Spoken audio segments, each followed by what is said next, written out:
Jangan lupa subscribe YouTube channel Metro TV News dan jangan lupa nyalakan notifikasinya.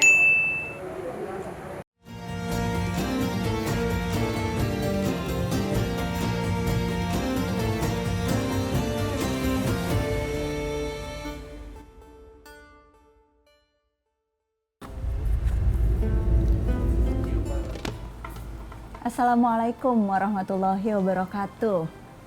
Alhamdulillahirrabbilalamin, kita bisa berkumpul kembali.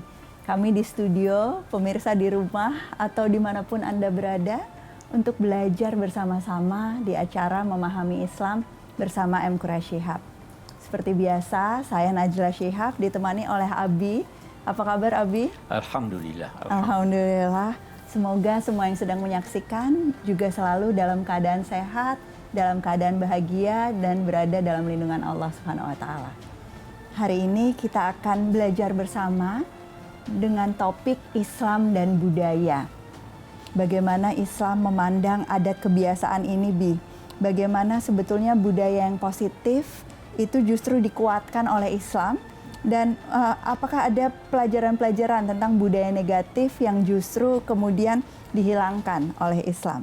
Ini pelajaran-pelajaran utama yang mudah-mudahan bisa Abi uraikan kepada kita hari ini. Silakan Abi. Baik, bismillahirrahmanirrahim. Yang pertama yang kita harus garis bawahi adalah Al-Quran turun, Islam datang, bukan di dalam suatu masyarakat yang hampa budaya. Ada budaya.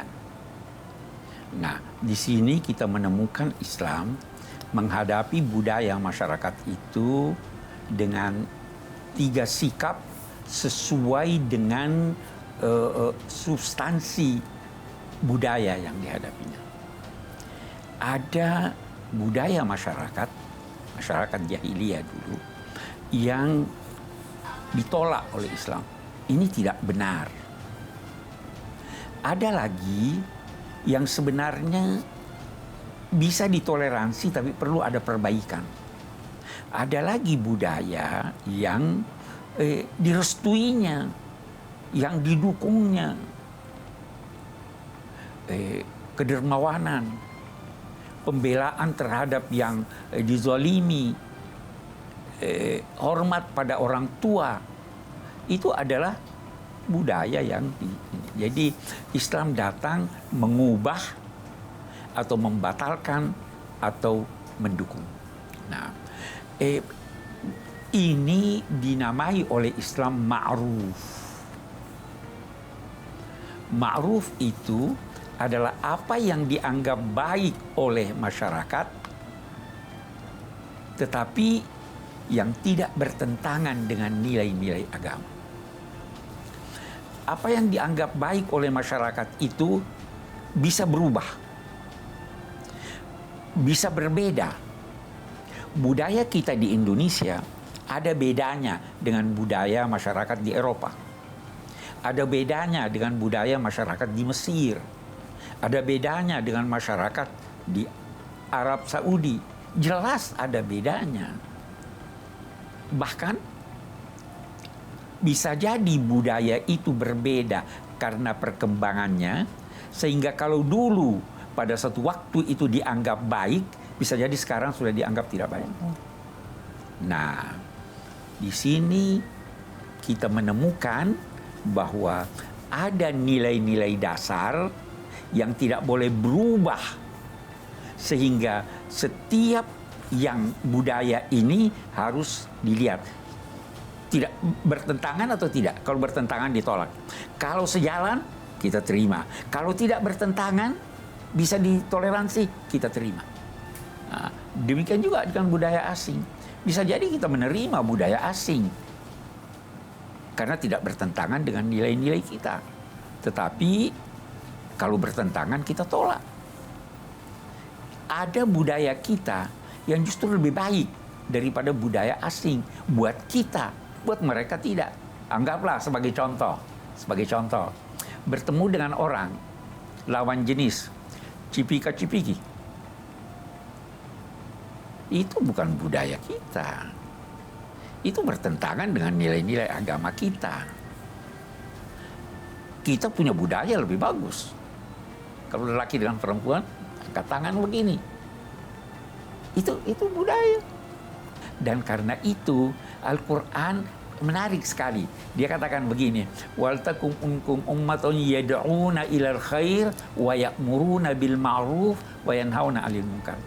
Mengajak kepada kebaikan.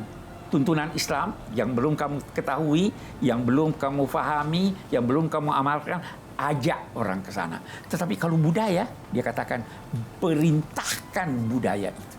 Kenapa? Karena budaya sudah diakui kebaikannya. Karena Islam hadir di dalam masyarakat yang sudah memiliki budaya-budaya. Bahkan sejak masa jahiliyah. Tadi saja Abi sampaikan bahwa jahiliyah itu bukan berarti isinya hanya kekejaman atau kebiadaban. Ternyata banyak juga budaya masa jahiliyah yang positif. Itu pun hal yang amat sangat baru, Bi, untuk Ella dan mungkin untuk sebagian pemirsa. Kita akan belajar jauh lebih banyak lagi. Apa maksudnya memerintahkan menegakkan ma'ruf tadi? Apakah penghargaan terhadap budaya positif ini juga berarti adat itu ikut dipertimbangkan dalam hukum? Banyak percakapan-percakapan lanjutan. Jangan kemana-mana, tetap di Memahami Islam bersama M. Quraish Shihab. Ma'ruf kalau sudah jarang diamalkan, orang anggap mungkar. Betul. Karena mayoritas sudah tidak menjalankan. Mungkar kalau sudah banyak diamalkan, dia bisa dianggap ma'ruf.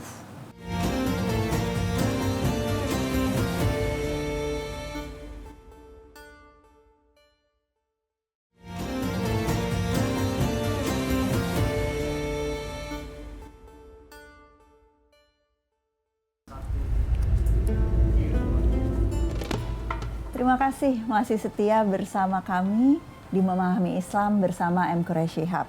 Kita masih membahas mengenai Islam dan budaya. Tadi sudah diuraikan tentang konsep ma'ruf, segala sesuatu yang baik menurut pandangan di satu masyarakat dan sejalan dengan nilai-nilai kebaikan di dalam ajaran agama kita.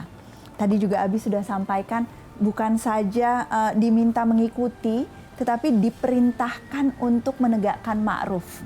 Nah, apa maknanya, Abi, dan kaitannya dengan bahwa Islam itu sesungguhnya agama yang sangat terbuka? Oke, kita lihat dulu. Kita diperintah untuk menegakkan ma'ruf, untuk menegakkan budaya positif itu. Kenapa ini diperintah? Karena kita sudah sepakat bahwa itu baik. Dan kalau itu ditinggal, bisa-bisa lahir lawannya.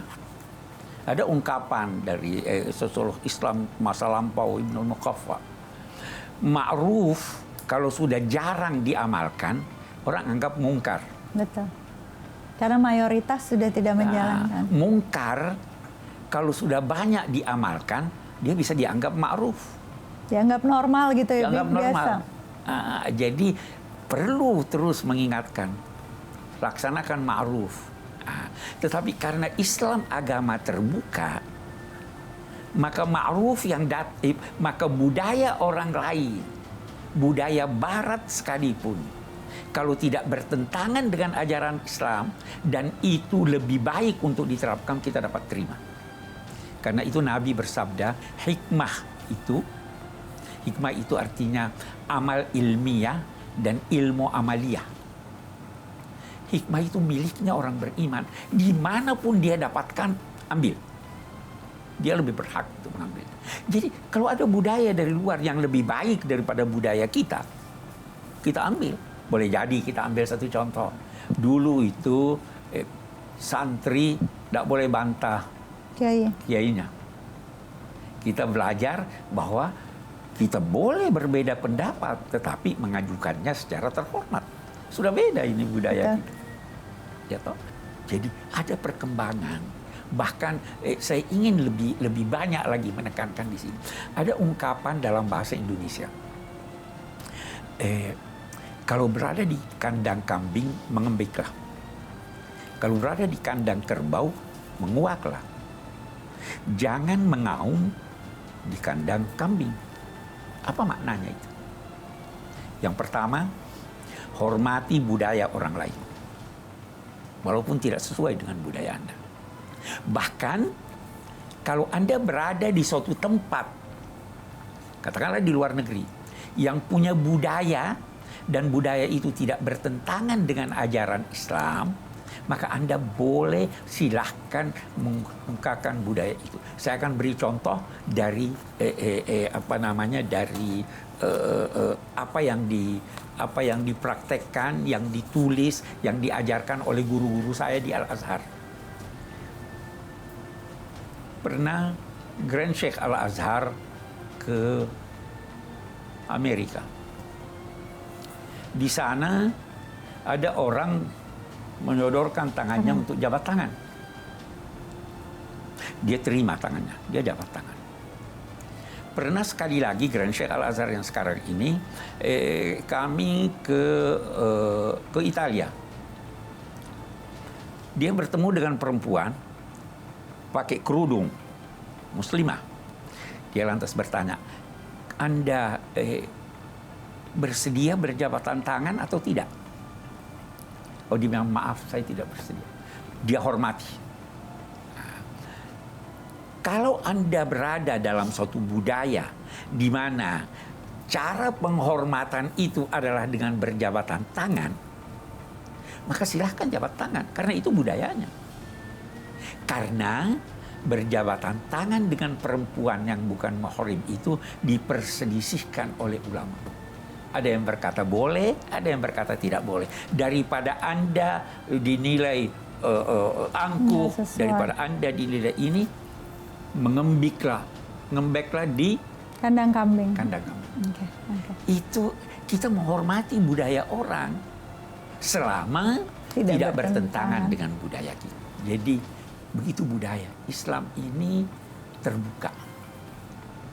Kita tidak usah enggan atau ragu untuk mengikuti budaya yang lain kalau itu memang perlu kita ikuti, kalau itu memang baik, dan kita juga jangan malu untuk menerapkan budaya kita kalau itu ditetapkan sebagai sesuatu yang positif dalam masyarakat kita dan tidak bertentangan dengan tuntunan agama. Berikutnya kita akan bahas kalau ada kemungkaran, Bi. Tadi budaya yang negatif, bagaimana kita seharusnya menghadapinya di saat kita tentu ingin memperbanyak yang ma'ruf yang ada di dalam adat istiadat dan budaya kita.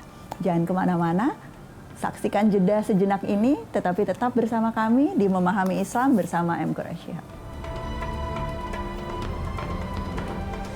Jangan sampai tindakan Anda ingin membasmi kemungkaran mengakibatkan kemungkaran yang lebih besar.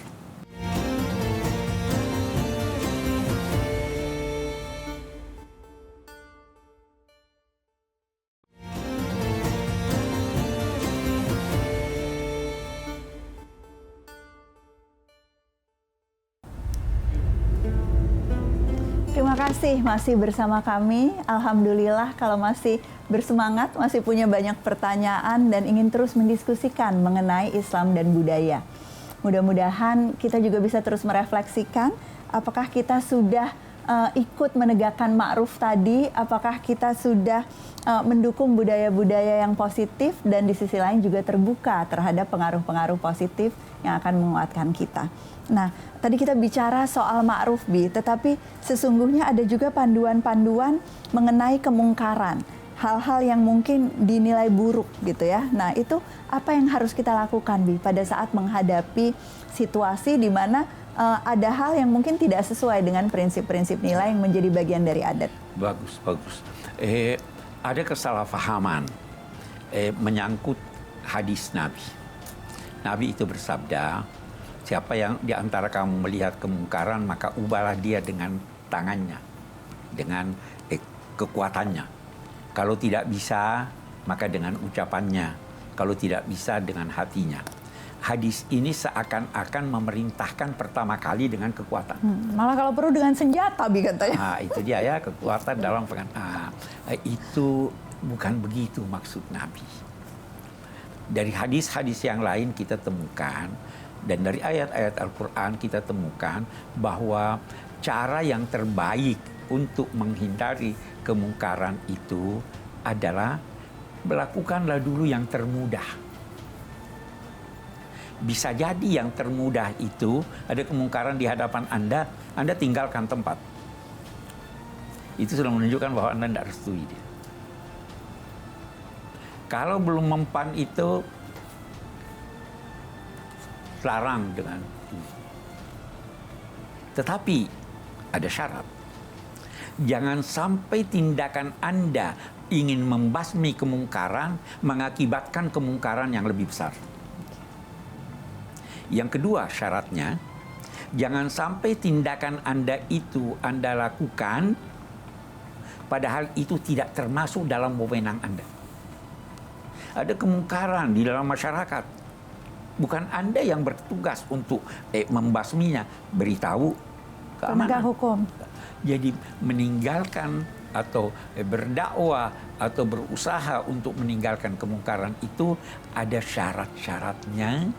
Tidak semua orang bertugas untuk itu, dan yang paling tidak yang mesti dilakukan oleh semua orang, hati tidak setuju dengan hal tersebut, dan Tuhan mengetahui hati kita.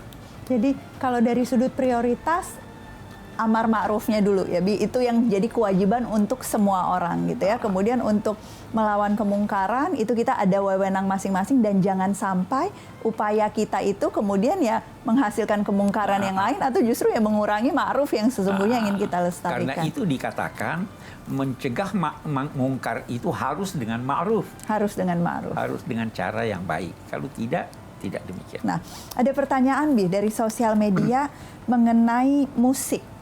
Nah, ini juga bagian dari adat istiadat di daerah itu, penggunaan alat musik, menggunakan musik dalam acara-acara di masyarakat, itu bagaimana sesungguhnya sikap kita, bagaimana, apakah musik itu sesuatu yang dianggap ma'ruf, bisa diterima, atau sesungguhnya sesuatu yang bukan bagian dari budaya Islam atau diridhoi dalam agama?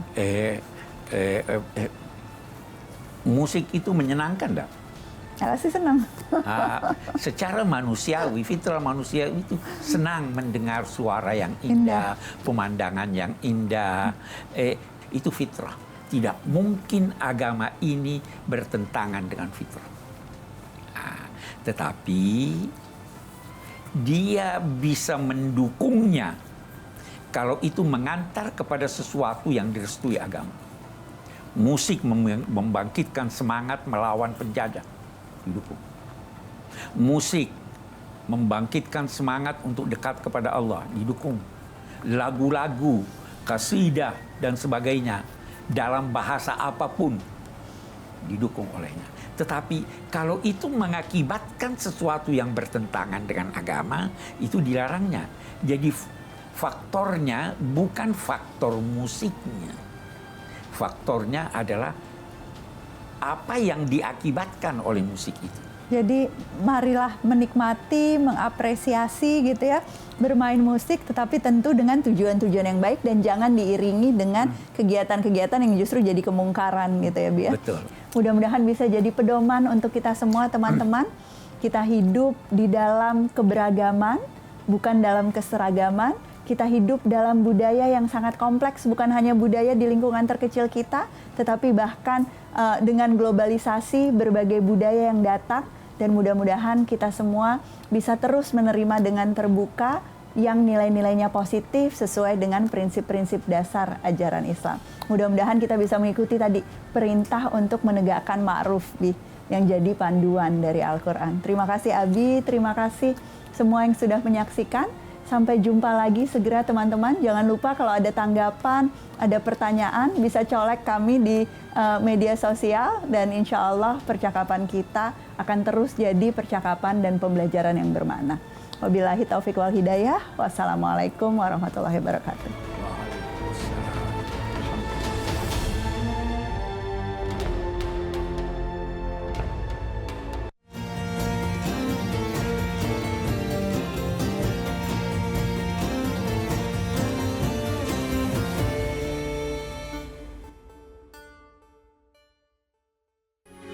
Metro TV